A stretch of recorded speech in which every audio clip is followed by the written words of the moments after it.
Online disinhibition affects our daily living since the pandemic started. We learn so many things that help us and negative things that affects our lives. But in the end of the day, we learn how to cope up and live on and focus more on the positive things that matters to us. Good day. My name is Walin Aaron and my partner is Angela Escario. Today we will be discussing the effect of online disinhibition. What is online disinhibition? Online disinhibition is when people behave differently in real life and on social media platform. The anonymity is one of the principal factors that creates the disinhibition effect. Disinhibition can be defined as the inability to withhold a prepotent response or suppress an inappropriate or unwanted behavior. It can refer to the production of socially inappropriate comments or actions. Online disinhibition effect is the lack of resistance one feels when communicating online in comparison to communicating in person. People feel safer saying things online which they would not say in real life because they have the ability to remain completely anonymous and invisible.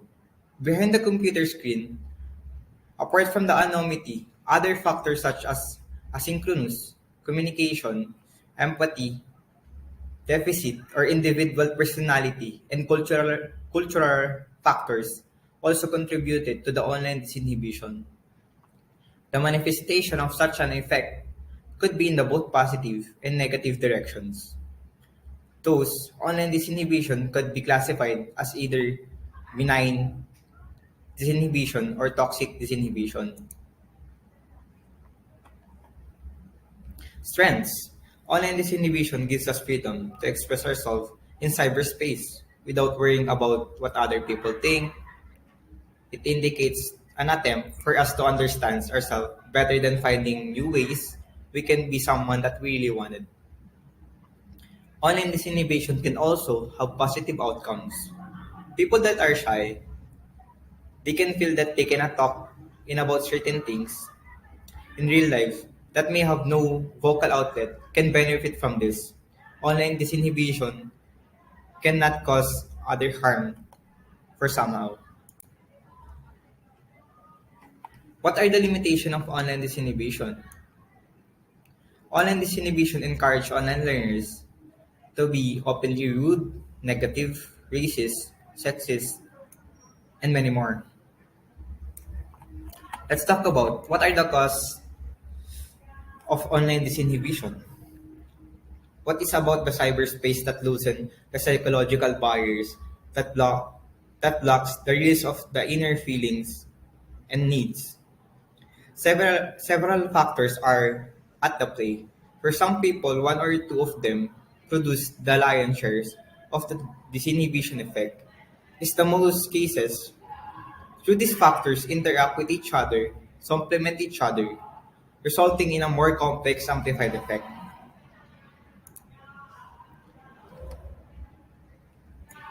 In the worst case scenario, they may engage in cyberbullying and causing offense in general and emotional. Now, let's tackle the practical application of online disinhibition. Let me call my partner Angela Escario to discuss this topic.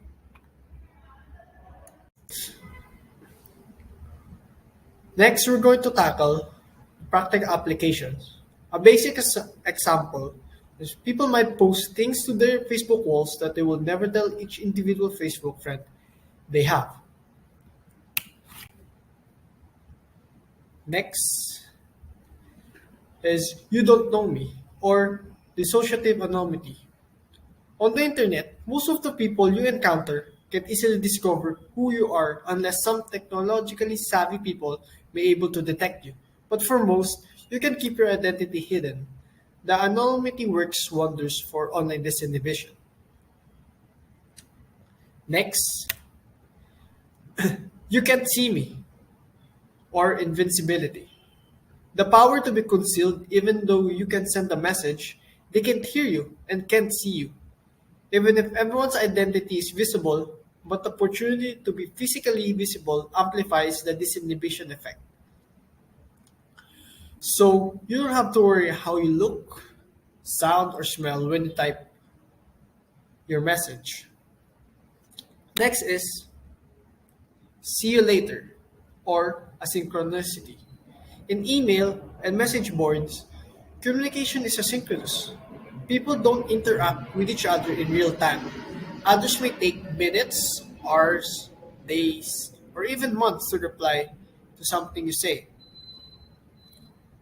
Next is it's all in my head or solipsistic introjection.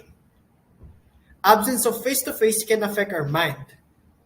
Having conversation online makes us interjected to think that in our imagination we are having our own dialogue by making our own voice and face for the character inside our head.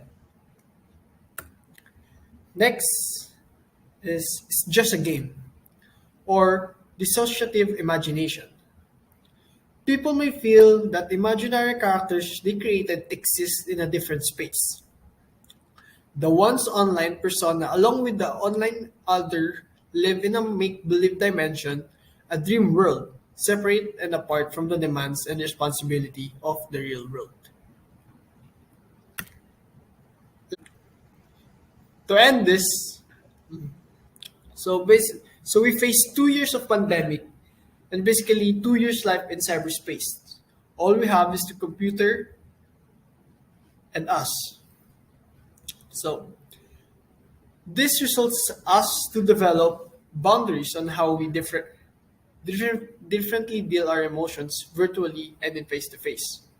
Online identity is a different reality of traits and behavior that are just different from offline. Neither one is true